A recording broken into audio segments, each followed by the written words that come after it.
So বন্ধুরা, তোমরা কাফের হোমস্টের বাইরেরটা দেখলে যে সেটা কতটা সুন্দর। সো চলো তোমাদেরকে এবার কাফের হোমস্টের 3 বেডেড রুমটা এক্সপ্লোর করে দেখাই। ঠিক এন্ট্রেন্সের লেফট হ্যান্ড সাইডে একটা চার্জিং পয়েন্ট, তার অপোজিট ওয়ালে আর একটা চার্জিং পয়েন্ট। এন্ট্রেন্সের রাইট হ্যান্ড সাইডে একটা হ্যাঙ্গার, একটা মিরর, উইন্ডো উইথ কার্টেন। আর যে সিঙ্গেল বেড আছে সেটাতে একটা পিলো, একটা কুশন আর একটা ব্ল্যাঙ্কেট। ব্ল্যাঙ্কেটটা কিন্তু যথেষ্ট বড় একজনের জন্য।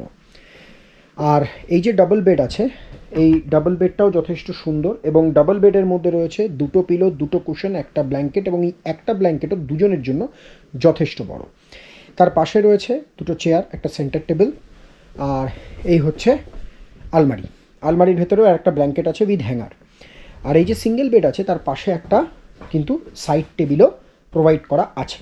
রুমের ভেতরে রয়েছে একটা ডাস্টবিন এবং ঠিক এই রুমের সাথে রয়েছে অ্যাটাচড ওয়াশরুম, যেখানে গিজার অ্যাভেলেবল এবং তাছাড়া মিরর, বেসিন তো আছে এবং ওয়াশরুমটাও কিন্তু যথেষ্ট বড় এবং ওয়াশরুমের ভেতরে একটা ডাস্টবিন আছে। আর এই পেয়ার অফ চাপ্পাল হোমস্টের তরফ থেকে প্রোভাইড করা ওয়াশরুমে যাওয়ার জন্য। যদি আমি রুম ওয়াইজ বলি, রুমটা কিন্তু যথেষ্ট বড় এবং খুব ওয়েল মেনটেন্ড এবং পয় পরিষ্কার। সো যারা কাফেরগাঁও আসবে তারা অবশ্যই কাফের হোমস্টেতে কিন্তু স্টে করো, কারণ বাইরেরটা তো ভীষণই সুন্দর, ইভেন রুমের ভেতরটাও কিন্তু যথেষ্ট নিট, ক্লিন এবং খুবই পয় পরিষ্কার।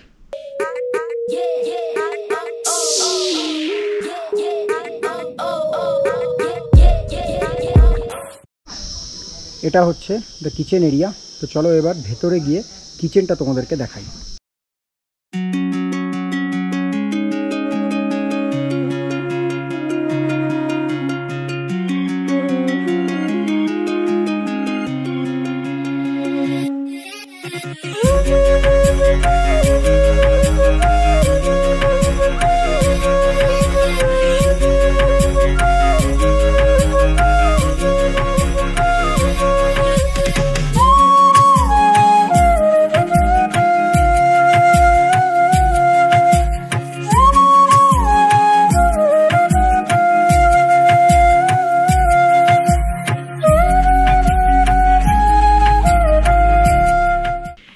কথা তোমাদের সাথে শেয়ার করি, যেটা আমি এর আগে কোনো হোমস্টেতে পাইনি।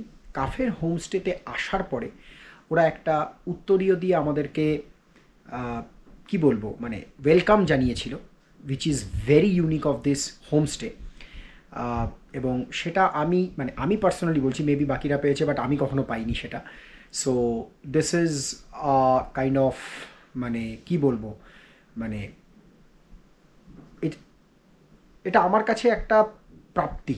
বেসিক্যালি একটা হোমস্টেতে আসা, থাকা এবং সেখান থেকে এরকম একটা সম্মান পাওয়া, এটা সত্যি প্রাপ্তি। আর নতুন করে সত্যি কিছু বলার নেই। আমি শুধু এইটুকুই বলবো যে সবাই কাফের হোমস্টেতে এসো। ও হ্যাঁ, আরও একটা কথা, সেটা হচ্ছে কাফেরগাঁওতে প্রাইসিং হচ্ছে 1600 টাকা পার পারসন পার ডে। এটা মাইন্ড রাখবে যে অন্য হোটেল বা হোমস্টেতে যেরকম পার রুম রেট হয়, এখানে কিন্তু পার পারসন পার ডে হয় এবং সেখানে ফুডিং অ্যান্ড অ্যাকোমোডেশন দুটোই ইনক্লুডেড থাকে।